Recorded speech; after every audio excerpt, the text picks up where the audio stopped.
দুর্গাপুরে কমলপুরে তৃণমূল নেতা নিখিল নায়কের রহস্য মৃত্যু, আত্মহত্যা নাকি পরিকল্পিত খুন? ঘটনার নেপথ্যে কোন কারণ? যথাযথ তদন্তের দাবিতে সরব স্থানীয় ব্যবসায়ীরা। বন্ধ রাখা হলো ১ নম্বর ওয়ার্ডের রঘুনাথপুর মধুপল্লী এলাকার একাধিক দোকানপাট। ঘটনার সঙ্গে জড়িতদের খুঁজে বের করে গ্রেপ্তারের দাবি জানিয়েছেন ব্যবসায়ীরা।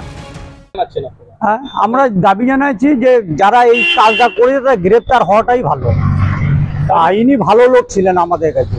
ওই নিখিল বাবুর যাতে গ্রেপ্তার, যারা আসামি, যারা দোষী সাব্যস্ত দোষটা করেছে তারা যাতে গ্রেপ্তার হয়, তার জন্য দোকান কমিটি বন্ধ। হ্যাঁ।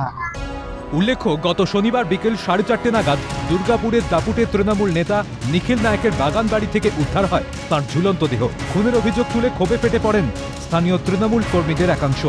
ঘটনার 4 দিন পরেও কিনারা না হওয়ার প্রতিবাদে সরব স্থানীয় ব্যবসায়ীরা।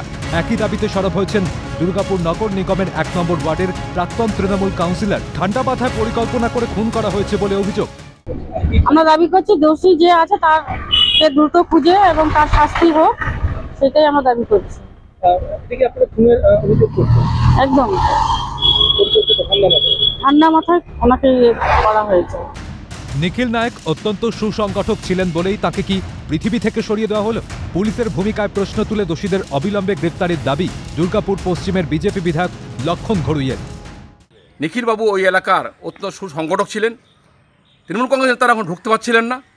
এরকম তো নয়, তারা কিছু করেছেন। কি হয়েছে, কেন ঘটলো এরকম ঘটনা দুর্গাপুরের বুকে বারবার ঘটছে, পুলিশ কিছু করছে না। আমরা প্রতিবাদ জানাই, ধিক্কার জানাই, অবিলম্বে গ্রেপ্তার দাবি জানাচ্ছি।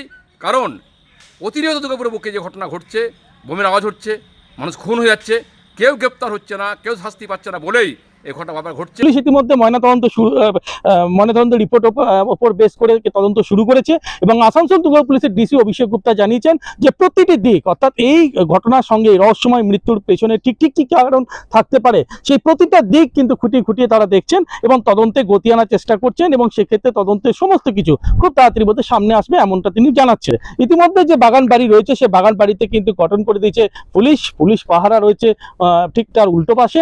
বলা যেতে পারে এখন এই মৃত্যুর ঘটনা, দুর্গাপুরে তৃণমূল নেতার মৃত্যুর ঘটনা, তদন্ত এখন কোন পথে কি গতিতে যায় সেটাই এখন দেখার বিষয়।